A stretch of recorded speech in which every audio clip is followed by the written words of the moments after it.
আমি হচ্ছে আপনাকে ফোন দিলাম, কিন্তু আমি হচ্ছে ফ্যানের সাথে হচ্ছে অলরেডি আমি ওড়না পেঁচাইছি। আমি এখন যাকে সাকিব খান মনে করতেছে, আবার কিছুদিন পরে দেখা যাবে যে ওই মিশা সওদাগর হয়ে গেছে। সুসাইড কেন করতেছে এবং সুসাইডের কারণগুলো কি, এবং সুসাইড থেকে মুক্তি পাওয়ার উপায়গুলো কি কি, সেই বিষয় নিয়ে আলোচনা করব। আসসালামু আলাইকুম, হ্যালো ভিউয়ার্স। আমরা আজকে দিনাজপুরের আরেকটা ঐতিহ্যবাহী পার্ক সিটি পার্কে চলে আসছি। সিটি পার্কে আজকে একটা খুবই গুরুত্বপূর্ণ, সবার জীবনে খুবই গুরুত্বপূর্ণ একটা ঐতিহাসিক টপিক নিয়ে আমরা আজকে আলোচনা করব। সেটা হচ্ছে সুসাইডাল টেন্ডেন্সি। এই সুসাইডাল টেন্ডেন্সি আমাদের বাংলাদেশে শুধু না, সারা পৃথিবীতে এমন হারে বৃদ্ধি পাচ্ছে যে মানব মনে অতিষ্ঠ করে তুলে দিচ্ছে। আসলে সুসাইড কেন করতেছে এবং সুসাইডের কারণগুলো কি কি, এবং সুসাইড থেকে মুক্তি পাওয়ার উপায়গুলো কি কি, সেই বিষয় নিয়ে আলোচনা করব। আর সুসাইড করলে আসলে ক্ষতিটা কার সবচেয়ে বেশি হয়, এই বিষয়গুলো নিয়ে আমরা একটু আলোচনা করব।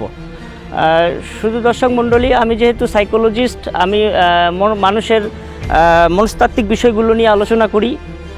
তো সুসাইড হচ্ছে এমন একটা জিনিস যে হচ্ছে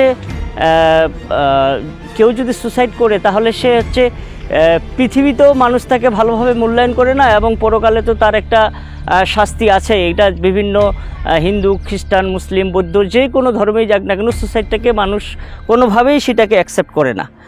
তো হচ্ছে কি যে আমরা দেখি যে নানান হচ্ছে পারিবারিক চাপ, প্রেমে ব্যর্থ এবং অর্থনৈতিক সমস্যাটা আমাদের সুসাইডের অন্যতম কারণ। দেখা যাচ্ছে যে এই যে আমরা সিটি পার্কে আসছি, দেখা যাচ্ছে যে অনেক প্রেমিক প্রেমিকা তারা সুন্দরভাবে একে অপরকে জাপটে ধরে বসে আছে। এখন যাকে সাকিব খান মনে করতেছে, আবার কিছুদিন পরে দেখা যাবে যে ওই মিশা সওদাগর হয়ে গেছে। তখন বাধ্য হয়ে সে মানে কোনো কুল কিনারা না পেয়ে আত্মহত্যার পথ বেছে নেয়। আসলে আত্মহত্যা কোনো জিনিসের সমাধান নয়। আমি আপনাদেরকে একটা ছোট্ট গল্প শোনাবো।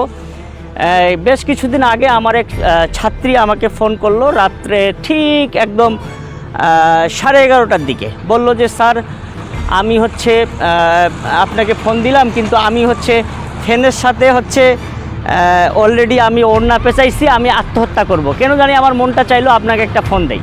তাই বললাম যে ঠিক আছে, 5 মিনিট পরে তুমি সিদ্ধান্ত নিও যে তুমি সুসাইড করবে কি করবে না, আমি 5 মিনিট তোমার সাথে কথা বলবো। আমি বললাম যে কী জন্য সুসাইড করতে চাচ্ছ? সে বলল যে স্যার, আমি 8 বছর প্রেম করছি, 8 বছর প্রেম করার পরে সেই ছেলে অন্য জায়গায় বিয়ে করছে, এবং আমরা স্বামী স্ত্রীর মতো ছিলাম। তো 8 বছর প্রেম করার পরে সে অন্য জায়গায় বিয়ে করছে, তার জন্য তুমি সুসাইড করবে?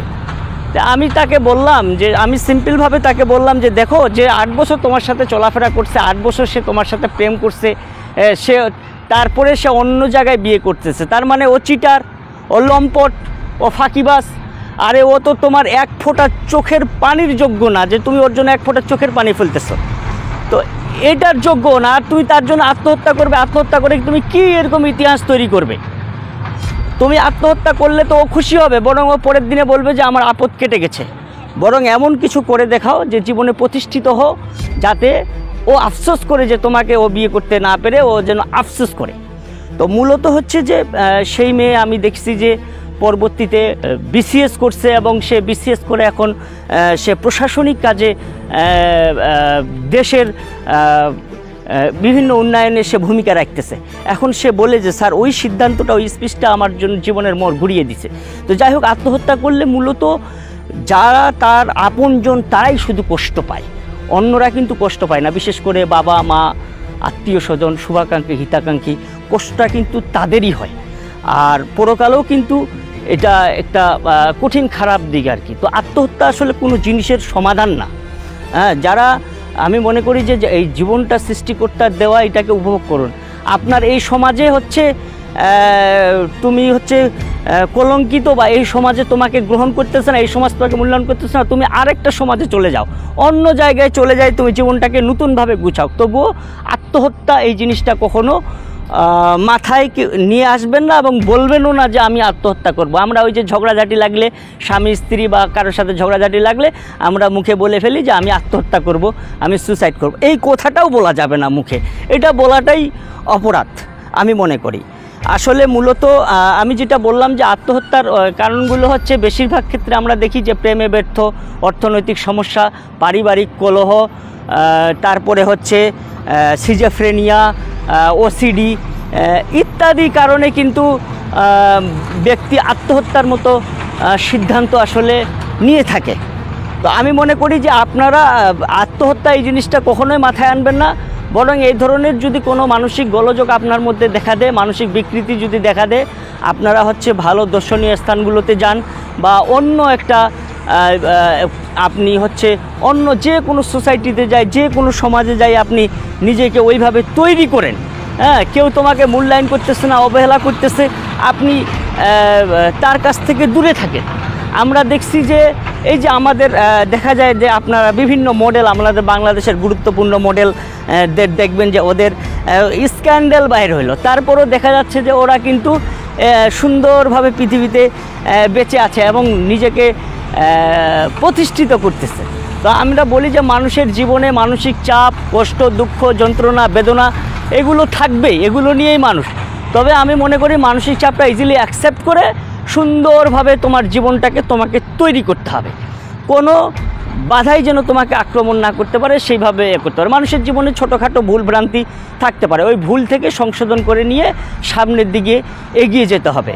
তো হ্যালো ভিউয়ার্স, আমি সবশেষে আমি বলবো যে আপনারা কখনোই আত্মহত্যাকে এটা সমাধানের পন্থা হিসাবে বেছে নেবেন না। আত্মহত্যা মহাপাপ, এবং আত্মহত্যা হচ্ছে সৃষ্টিকর্তার সাথে একটা দূরত্ব তৈরি করতেছেন আপনারা। তো এই যে আত্মহত্যা, এই জিনিসটা আপনারা কখনো মাথায় আনবেন না। আত্মহত্যাকে পরিত্যাগ করুন, আত্মহত্যাকে আপনারা কখনোই আপনার জীবনের সমাধান হিসাবে আপনারা বেছে নেবেন না। থ্যাংক ইউ, সবাই ভালো থাকবেন, সুস্থ থাকবেন, সকলের সুস্বাস্থ্য এবং সুন্দর ভবিষ্যৎ কামনা করছি, এবং সকলে আত্মহত্যাকে না বলবো এই প্রত্যয় নিয়ে আমরা সামনের দিকে এগিয়ে যাব ইনশাআল্লাহ।